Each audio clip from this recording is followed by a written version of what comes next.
ไหนน้องเฟียน้องเฟียสวัสดีค่ะก่อนสวัสดีค่ะก่อนเอา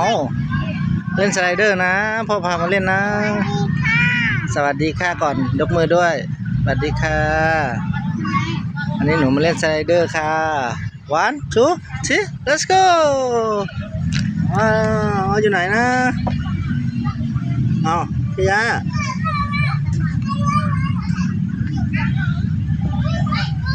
โอเคใช่แอบนี่เองเหรอ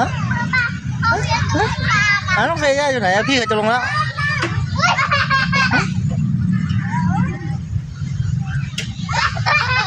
ใช่เหรอสไลเดอร์มาแล้วพี่เขาลงมาแล้วสไลเดอร์มา one two ว้าว